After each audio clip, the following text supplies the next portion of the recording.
What's going on, everyone? Welcome back to cartoon season. Definitely the first time I did the intro. I am Tyler, and today we are talking about Haikyu season 2. And yeah, we're gonna have a good time doing that. I already did the first season. Go and check that out. And yeah, you can check out other episodes as well, other anime, other cartoons, stuff like that. But season 2 today gonna be a good time. And yeah, there's really not much more than that. We're gonna talk about the growth that this season shows, which I think is the main part of this season, is building on everything that the last season had, which I guess that is usually how seasons work, but this one, pretty much, this is like the whole thing with this one, because the last season was more like introduction to the characters, introduction to volleyball, if you don't know how volleyball works, but this one is like, all right, we set the groundwork, we know what happened, and the only thing we can do is improve. And then not more importantly, but after that, there is also, I want to get deeper into the actual final match versus Albajosai. But yeah, before I get into that, make sure to go to the Tiger T YouTube channel or pretty much any other podcast place. I actually submitted it. just do any place really, because I think yesterday I submitted this to like 5 other like directories. I think that's what they're technically called. Some I've never heard of, but hey, if you prefer that, that's what it is. And yeah, because there's other episodes, and obviously there's going to be much more. But with Haikyu season 2, okay, because now I feel like the intro is over. Now I can get into spoilers. If you haven't seen the first season yet, you definitely should. Very, very good. Very, very good. Because the first season was mostly just about setting the groundwork, right? We all these characters on screen right now, if you're watching on YouTube. We have all these characters. We learn what each of them are good at. And they obviously lost, right? They didn't even make it to the finals in was it the fall? Was that the fall tournament? Because the one they're going towards, or the one they actually are part of, is the spring tournament, right? They didn't make it. They have a lot of talent, but they're not good at working as a team, really. They've gotten better throughout the first tournament, but I mean, there's only so much you can do, especially against Albajosai, who are mostly, most of their team is like second and third years. But I think that's why this season is mostly based on the growth of not only the team, but on each individual character. Like them not trying to lean on even just the main characters of the show, which you got Hinata and Kageyama. I think that, it's a show, so like I don't think they know that these two are the main characters, but even like the writers weren't like, all right, well, we can't just focus on the two main dudes, because like the show's reiterated a million times, like one person, 2 people cannot win, right? You need the whole team. But and to go further into that, first focusing on the main characters, because we obviously just get shown them the most, and they're the ones that carry the team. I don't know if that's 100% true, but I think they carry a large part of the team, and also story-wise, obviously. But you have someone like Hinata, who's main character, right? He's trying to be the little giant, and he still has to grow, because right now he really can only do the quick attack, and that's pretty much it. And even then, he's very heavily relying on Kageyama to set it up for him.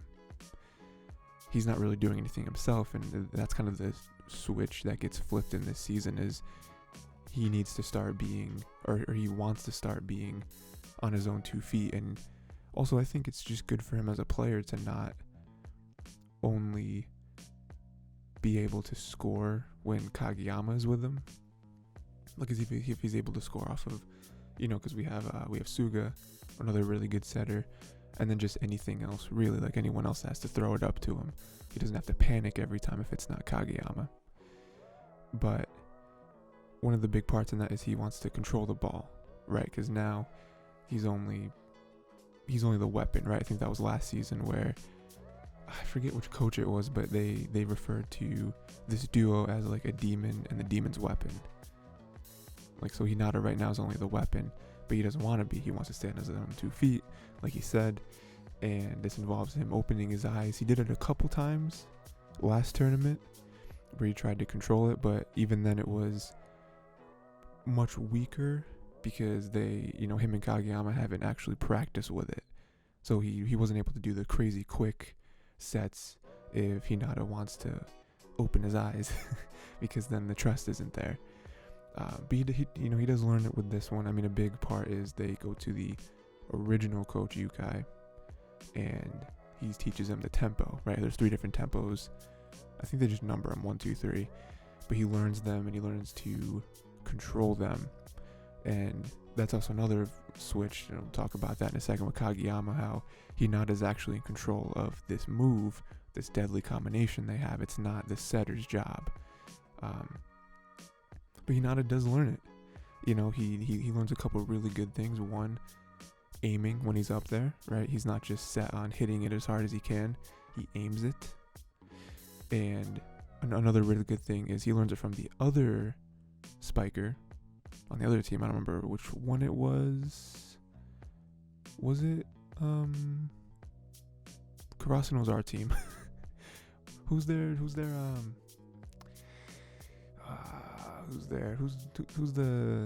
cats? I don't remember right now, but I'm pretty sure it was their spiker that they learned it from. I'm pretty sure. But another really good thing is that he learns to. There are situations in which there's nowhere for it to go, right? Especially with him being small. Sometimes he can't get over the blockers, so sometimes he can strategically hit it off of a blocker, either to hit it straight back to the setter on his own team so they can have another chance, or to ricochet off of a blocker's hands to, maybe have, at least get it over the net and be somewhat unpredictable, because when it ricochets off something, it's different than you just, you being the receiver and getting ready for a spike, right? And so him and himself, he does learn a couple more powerful moves that help him. I mean, we'll get into that, especially when we talk about the final match versus Albajosai, how Hinata gets really shut down for, I'm pretty sure the first entire set, I don't think he scores a single point. But it helps him later on in the match. But yeah, even there in this season, he grows from just a really fast, powerful setter to someone that is smarter, right? He's actually using his brain, which is a joke they have a bunch, that he's not really very smart and he just kind of takes whatever gets thrown at him, right? But he becomes a lot smarter over the season, and I mean, we'll talk about it, but if he wasn't there, these guys wouldn't have done as well as they did throughout the tournament, definitely.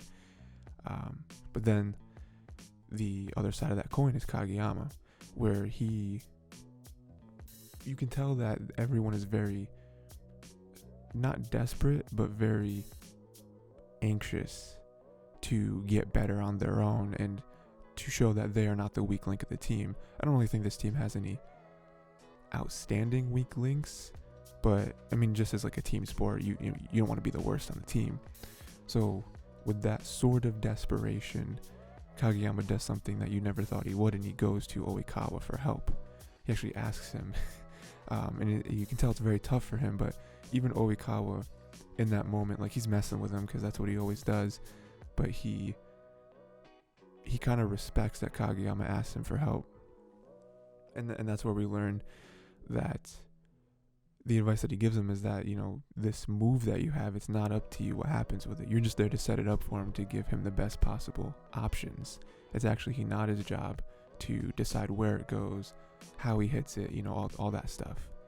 And Kageyama has to take that with him, and most of the season you see him just practicing by himself to get better at setting, because he knows that he's not as good as someone like Oikawa to be able to change the mindset so quickly, because that's not what he does now. This dangerous weapon, probably the most dangerous weapon on the team, it's all been because Kageyama is placing it exactly where he thinks it should go. But now that Hinata wants to make a change, that's very dangerous. They even get in a fight over it. But in the end, it turns out that the change was necessary. And then part in that, Kageyama also, I forget who tells him. I'm pretty sure it was the coach. I think it was Coach Yukai that suggested it. To, instead of, because right now Kageyama's just been throwing bullets at Hinata, and he does it so like at the 8, so like it goes straight through the apex of Hinata's jump. But instead, if Hinata wants to try this new thing where he decides where it goes, he needs an extra second to think and survey, the other side of the net. He has to, Kageyama has to make the ball essentially float in midair for like a half second, which is crazy. I don't even know.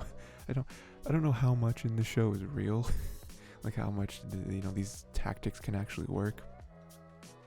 But you have to mess with like the rotation of the ball, and it's like how you hit it or whatever, and it has like spins away from the direction it's going, which makes it more of a parabola. So it kind of like, as it starts to fall, that's where it hangs for a second.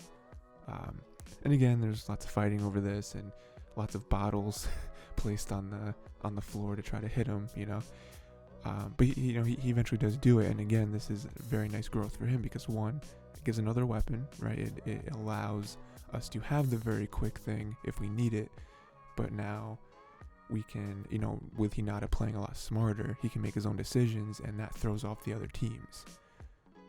Especially like someone like Aoba Josai, who they have played against him a couple times at this point, and they are very smart. They take in knowledge, they take in knowledge of the other team. So when you got new stuff like this, throws them off. And then obviously we have pretty much every player learn something new, right? We don't just have the two main guys. So we have Tsukishima, who there really isn't a new weapon per se that he learns, but we get some backstory of him with his brother and how that all happened, which is pretty sad. But it does make you feel like you start to understand why he acts the way he does, especially towards someone like Hinata, given his brother's relationship, if you can call it that, with the actual little giant that Hinata is trying to be and surpass. But even through this, like, he starts taking practices more seriously. He starts to actually want to learn to do more things rather than just passing the bar. And I think that in itself is huge growth, because everyone else is already pretty much doing that. He's not. He's just like, I just have to do the bare minimum. The one scene where he was like, my job is to just keep it off the floor, or my job is to just be, possibly be a decoy so that Hinata can score the points, or, so that Tanaka can score the points. Like, he's not really there to be flashy or do anything, I guess. But through this, he does take it more. He takes volleyball more seriously as a whole, and he actually turns a corner where he's trying to win now. Where before he was very down. He always had a very pessimistic mindset of, who cares? Because like, if you win, you just have to keep playing, and you never win, and that's the end of the road, right? There's always something bigger, and that was it's a very weird mindset for someone to have, because I feel like when someone's super into sports, they want to get to the next thing, like they're anxious to get to the next mountain, right? And Tsukishima was like, nah, I'm to just stay here and we just play for fun, I guess. He even said the one thing to the other team that he was practicing with, he was like, oh, it's just something to put on a resume, where deep down he didn't really feel like that. You could tell, but again, it was the shell that was formed based on his brother's experience and what happened with him. But him breaking out of that was very good.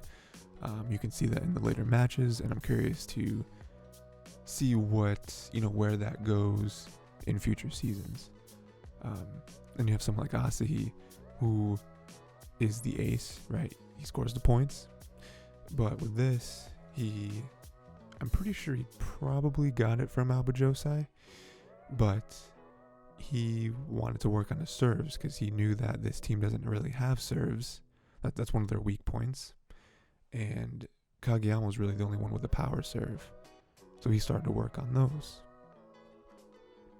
you have someone like Tadashi, who also is working on serves, but in a very different way, because he's not particularly good at any part of the game, but his method is, let me just find one piece that I'm really into, and let me just get really good at that. That way I can provide something that the team might not have. And so he's working on his float serves, his jump floats, because no one else does that, and jump floats are they're a tough thing to get good at, but if you're good at them, they are very annoying for the other team, and we see that again in the Abajosai match, which we'll talk about later. But that's one way to do it, right? Because we even see like he's not very good at defense. He can't really score points any other way, but he got really good at jump floats. And so whenever we need him, and especially if we want to take out someone that's not good at serving, like Hinata's not good at serving like at all. So they pinch him in, and then boom, now we have a weapon that, again, at least in this tournament, people had no idea who he was or what he was capable of. Now, I guarantee you, whenever he steps up, teams are going to be like, oh, that's the kid that can jump float. We have to be careful. Because he can go on a run, he can score 10 points in a row. And then we have kind of more of a group thing, because there's other people on this team that don't really do a whole lot of individual stuff that we see.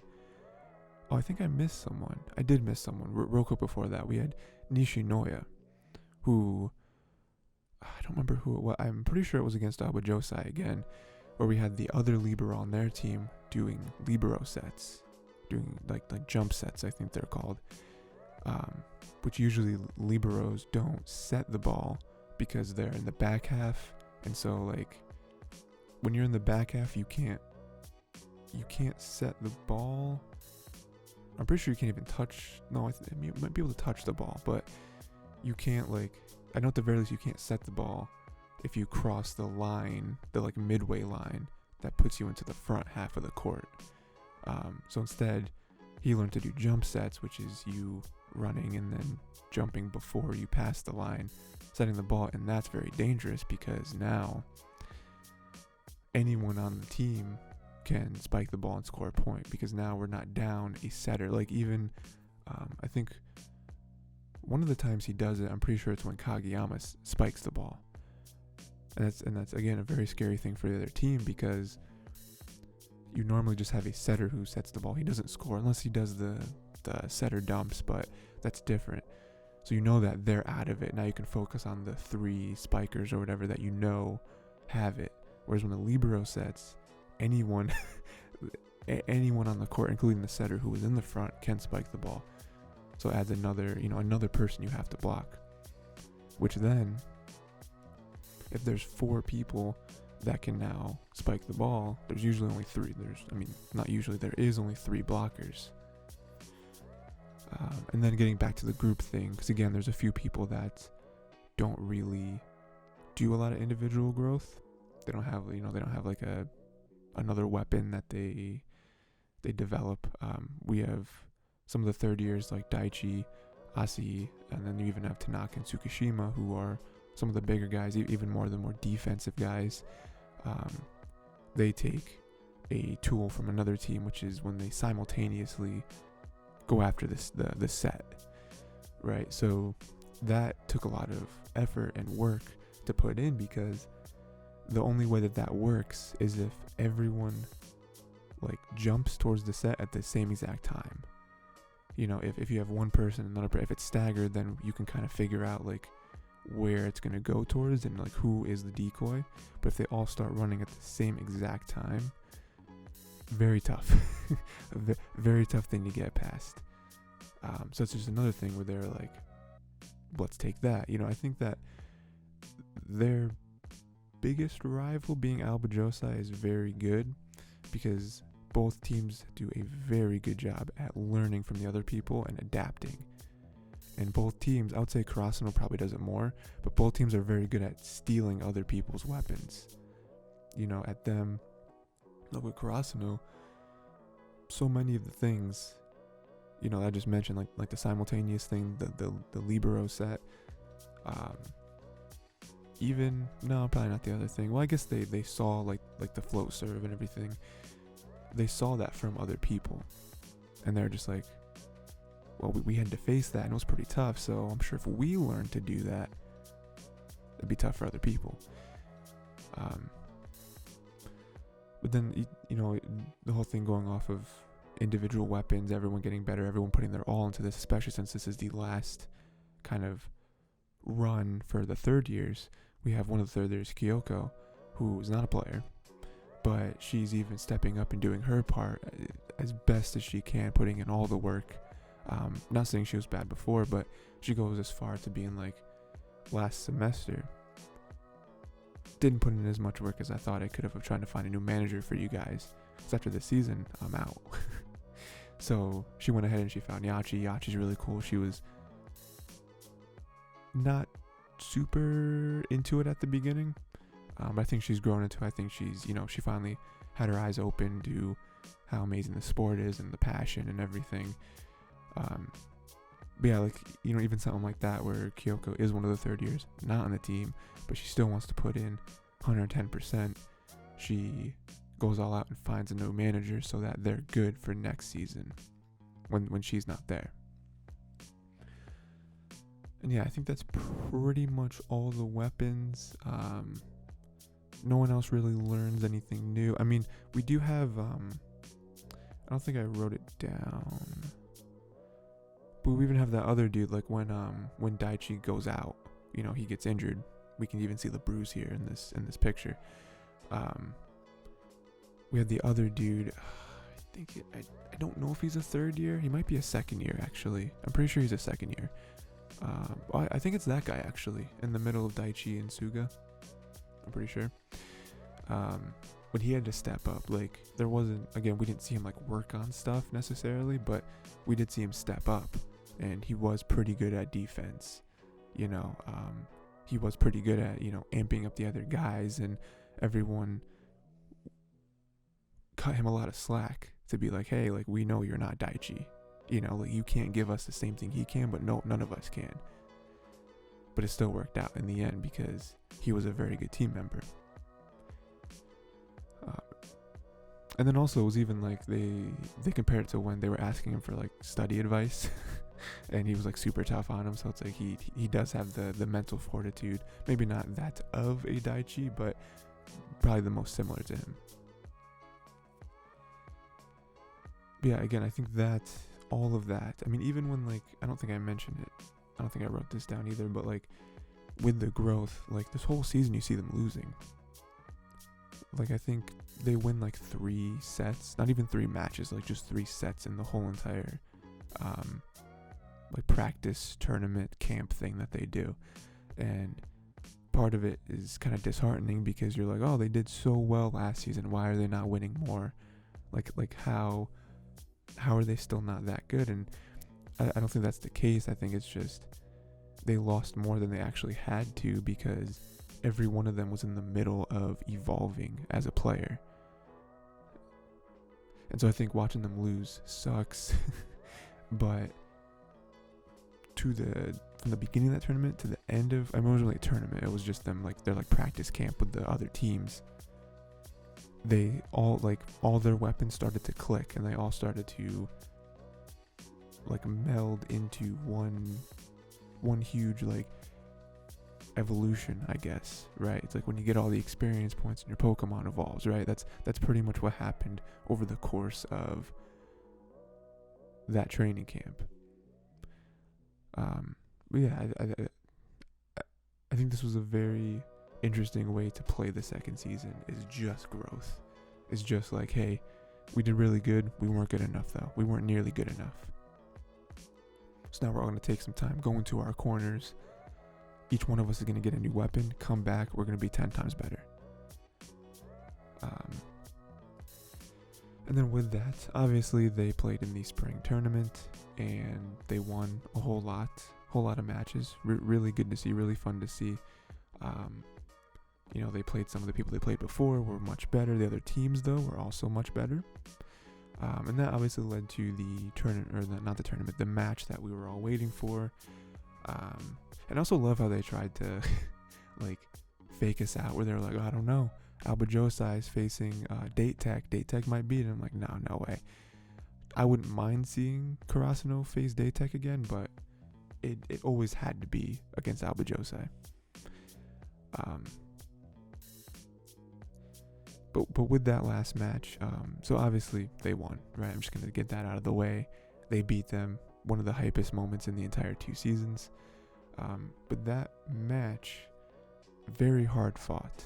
And I do just want to go through it and just hit on some of the main points that I think made the match, like it differentiated this one from the last one and showed both teams maybe doing things that they wouldn't normally do, and each one had the little secret weapons or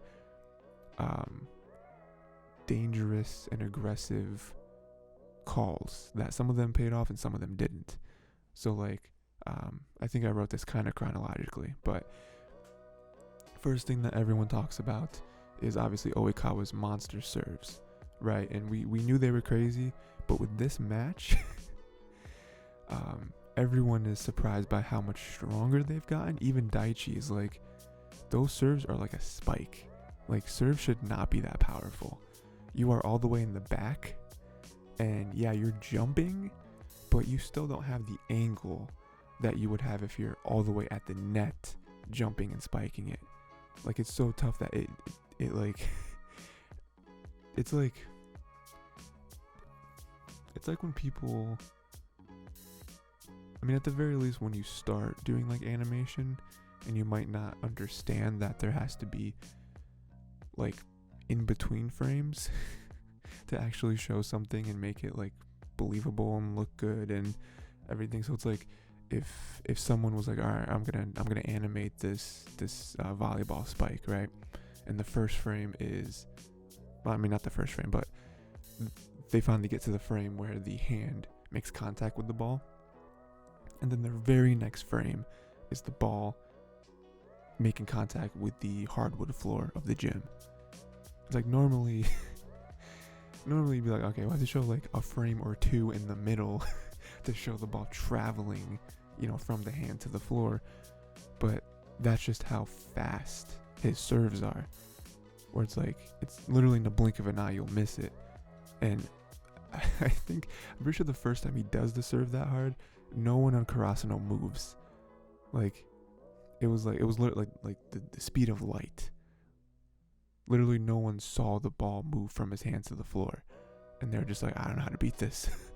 Now, luckily, it took Oikawa like 5 attempts or so before he finally got it in bounds, because as Daichi in his inner monologue was pointing out, it was focusing way more on power than accuracy. But once he got the accuracy down, very tough, very tough. But also, that does show the defensive prowess of someone like Daichi, and even how they've gotten better with defense.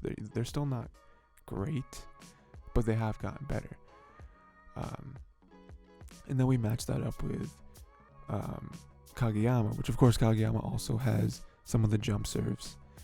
But we see one of the things that I was talking about earlier, which is Kageyama going up for the spike, which we never see. He's the setter. Everyone knows he is the setter. And then also Suga comes in every now and again. But we see Kageyama spike it down, and that shocks the whole team, the whole other team. But they're like, we didn't know he could do that. And we also didn't know he was going to do that. So now we got to watch out for him at all times too, not just Tanaka, Asahi, Hinata, We also have to watch out for the setter spiking it, which is really cool, because I think they play with that a lot. I mean, especially Alba Josai, and I think there was that other team too. Wasn't it the other team that was like super reckless? Where it was like, oh yeah, they do 2-on-2s. That's how they practice, which is absolutely insane. But it's developed them in a way that every player on the court can do any position.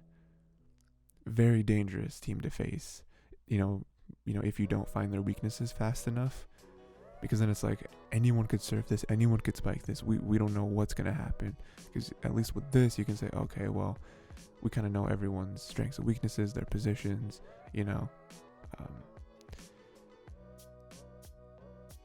And then, you know, like I said earlier, we did have Nishinoya do the jump sets, which was very surprising. That caught them off guard a few times. It was also really cool because I think the first time they did it, I don't know if it was during this match, but the first time that Nishinoya did the jump serve and Asi spiked it down and scored, they like freaked out, you know, because they're like, oh, it's the first time this has ever worked. Very reminiscent of someone like, you know, the Kageyama Hinata. It's like finally when they get something to work after practicing it 1,000 times, it's a really good feeling. And then also, like I was saying earlier, they know what Hinata brings to the table, and so they developed a strategy to stop him. And again, like I said, I don't think Hinata scores a point for at least the entire first set, which is very very disappointing for him. You know, he's definitely beating himself up, you know, up over it, because they were able to. Alba Josai was able to figure out that if they get in his face and they kind of, the way the blocking happens and then the way they always keep one player having an eye on him, they can kind of narrow the path of where he's able to hit the ball, because again, they're all very smart, especially Oikawa. They were able to learn that he can only kind of hit it certain ways, you know, like again, there are a few different types of spikes and they kind of know what Hinata's go-to is. So if they can put a couple pieces in place every time that he's going to spike it, they can almost like funnel his spike to a certain spot every time. And that's what happens, unfortunately for him. On top of that, we're just running with the theme of Alba Josai learning. They sub in Mad Dog, right? Very unpredictable, very much a double-edged sword, but he's powerful. Like he's crazy, and he starts scoring points for them. And this is about when Karasuno starts to get overwhelmed. You know, I mean, even though they do win the first set, but even though they win it, they're like, I don't know. Like what we've been seeing from them, like they seem to be adapting a lot faster than us. Now we have this new guy that's unpredictable, you know, because and that's the thing that I think Yukai mentions too, where he's like, not that Alba Josai is predictable, but they have a certain flow to their game. With Mad Dog in, there's no flow. You know, they're not doing it as calculated as they were before. It's just, he just jumps in. And they are very smart to combat that. Tanaka does it, I'm pretty sure, without realizing it. And I think Daichi and Suga kind of talk about it, but Tanaka starts to bait him. You know, he starts to attack him directly. You know, he starts to serve it a certain way, even though he didn't have to. I'm pretty sure the one they give out an example is he does a line serve. He didn't have to. It was much clearer. He probably would have got the point a lot more assuredly if he spiked it at an angle. He did like a cross serve, I think it's called. But he did a line serve because he knows that would have went right past Mad Dog and just kind of getting him angry and you know, causing him to be more reckless.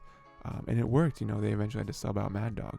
But that's just another thing where I think Tanaka a lot of times can be seen as a very like blunt object, where he doesn't really think too much on the court. You know, he's closer to a Hinata, and he is power, but like, again, we're still unsure if he did this on purpose or not, but he does have these skills that put him towards the top of the team. Like even you know, I think Yukai was saying where when Tanaka is in it, when he's really feeling it, he can be the ace of a team.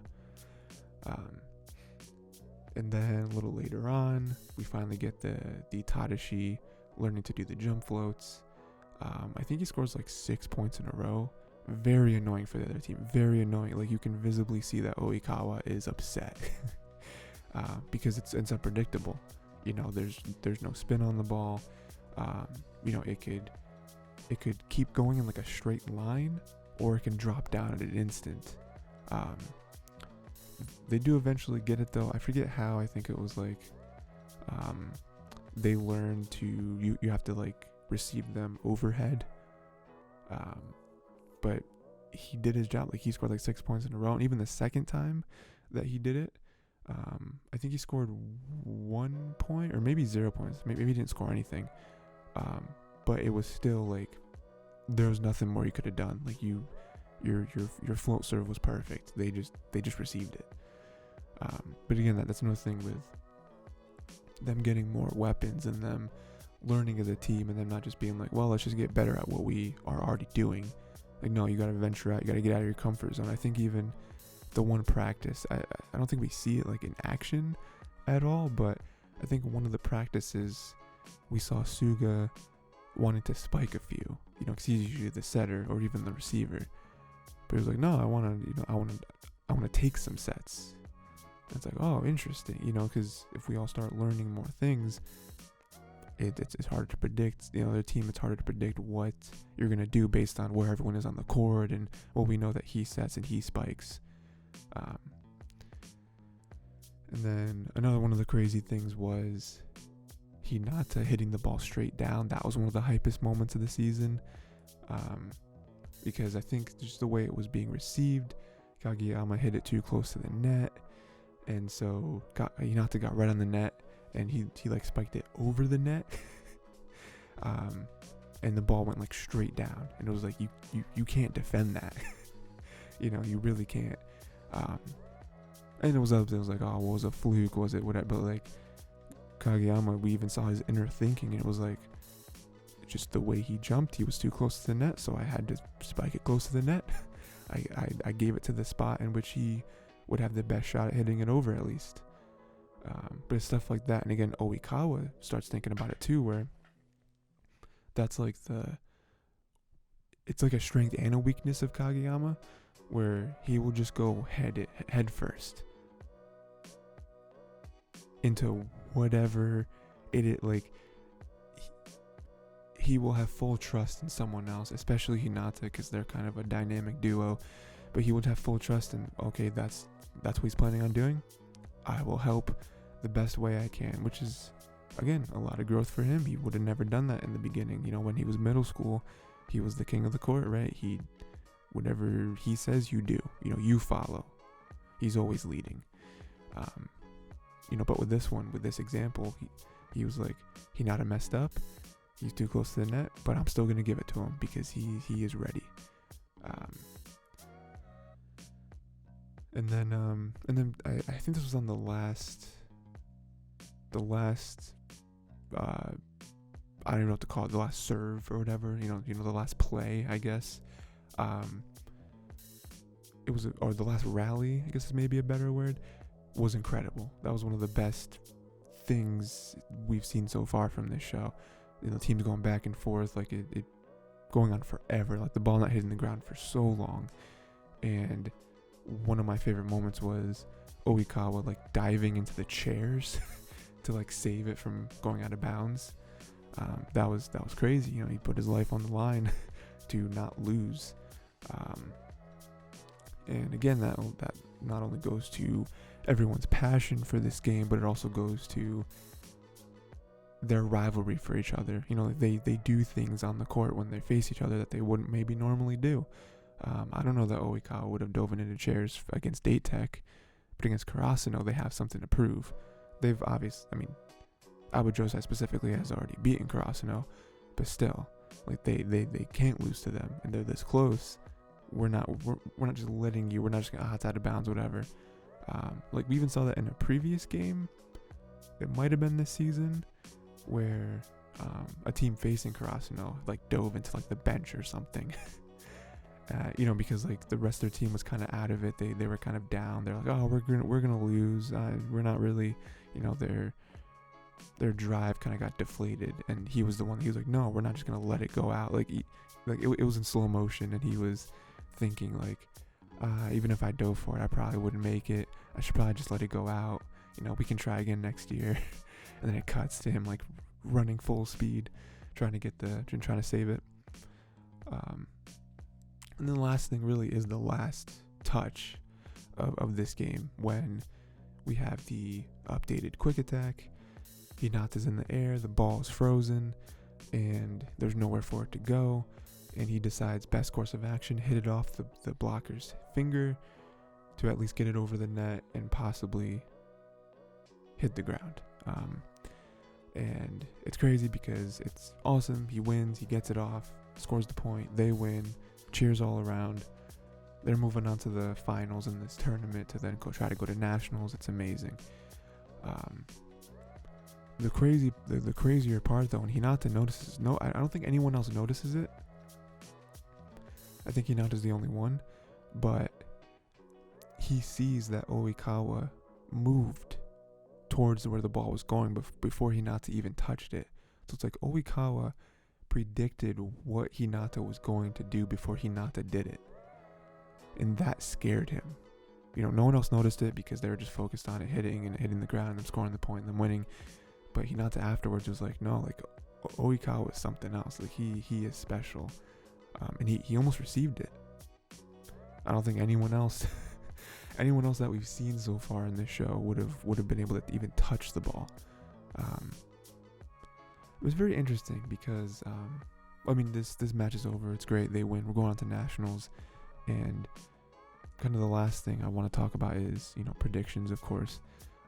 But before I get to these guys, me kind of thinking off the Oikawa thing, I'm interested to see what this show brings, because I know, so we're on season 2, we just finished it. There are 2 more seasons, and I think a 5th season is very much rumored. But I'm interested to see what this show brings, because I do have predictions for what 3rd season is going to be, especially since 3rd season is a shorter season.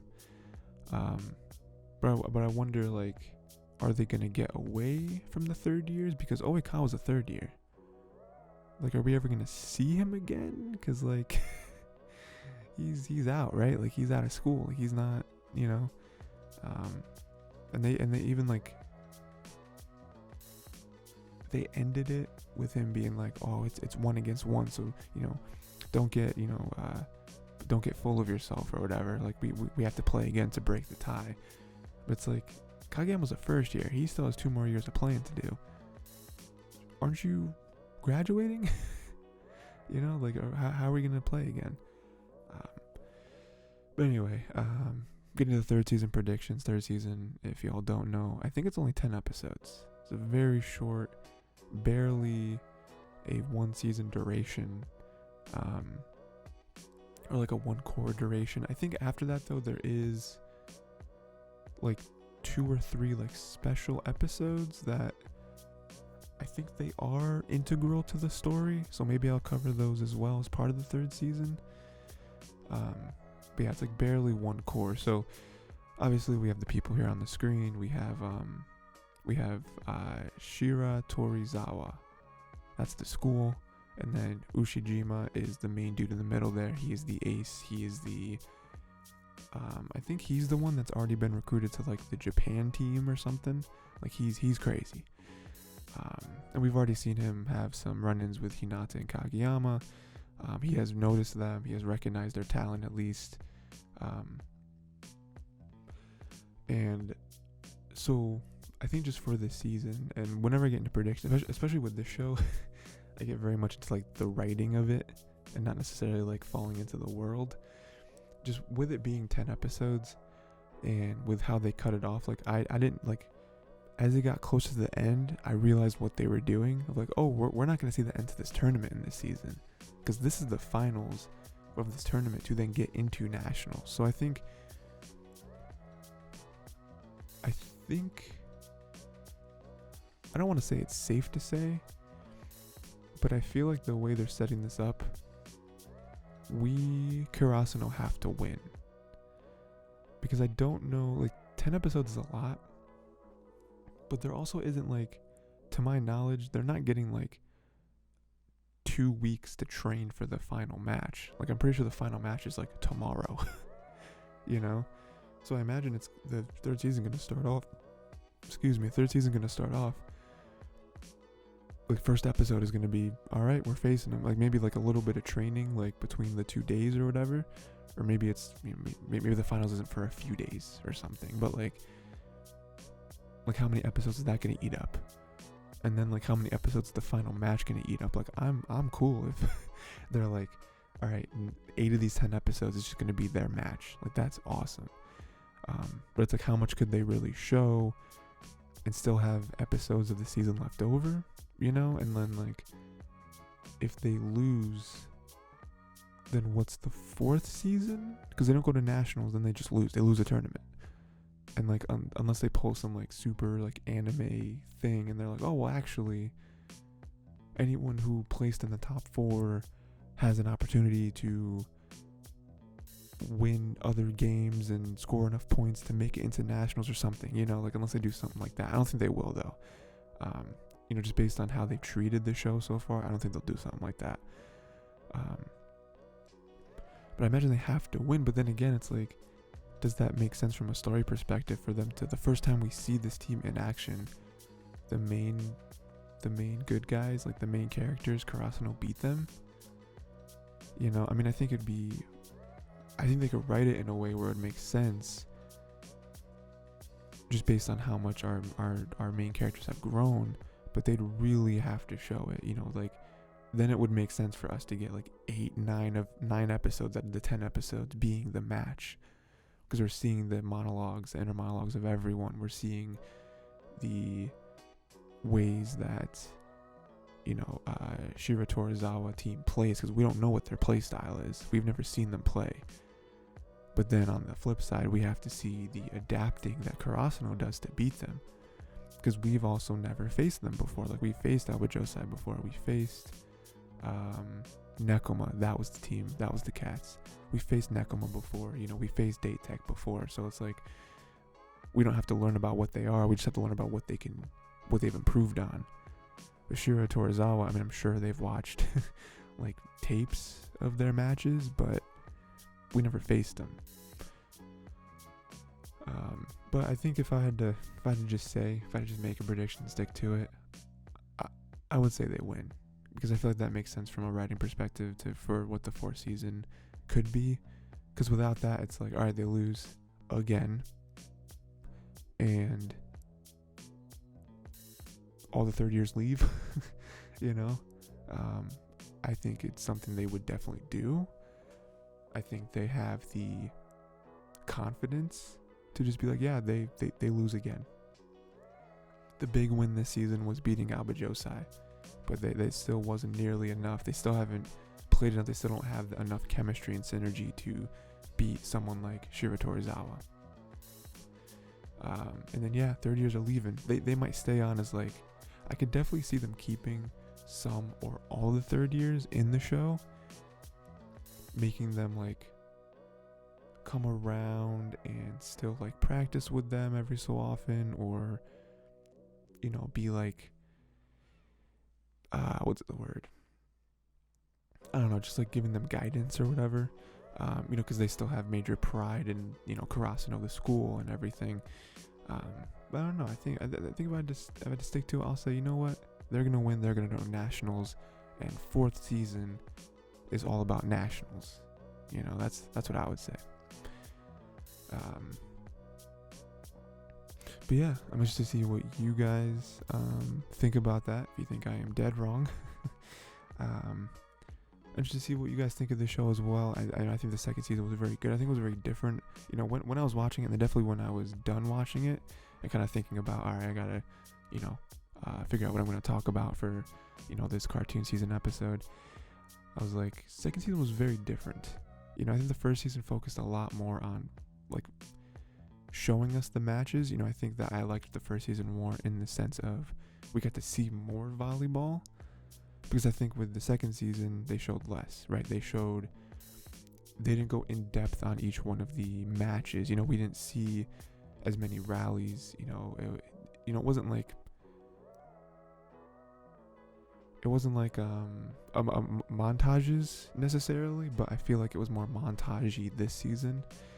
But I think I was okay with that, because the matches themselves, like the play-by-plays of the matches themselves, weren't as important, because they were focusing more on development. And I think us running through the matches a little quicker than we did in the first season, we were able to see the growth from the first match of training camp to the last match of training camp to the first match of this tournament to them beating Alpha Josai. Like, it felt earned that way. I think they could have gone more in depth in the matches, but I do think with the amount of stuff they were trying to put into the season, we would have had to have like another 6 episodes if we wanted to, do everything like that. But yeah, I very much enjoyed the season. I thought it hung right around where I thought the first season was, so I'm interested to see the third season. Yeah, that's pretty much it. So let me know what you all thought of it, what your predictions are for the third season. Excited for that. I'll probably watch that the next day. I'll probably start it and finish it today, honestly. And then yeah, check out more cartoon season episodes. There's going to be a lot more. Let me know what you want to see. Other anime, of course. Other cartoons, that's the other word. I'm going to start doing movies soon. I actually have a couple on deck for that. And yeah. Until next time, just watch the third season and we'll be ready to talk about it.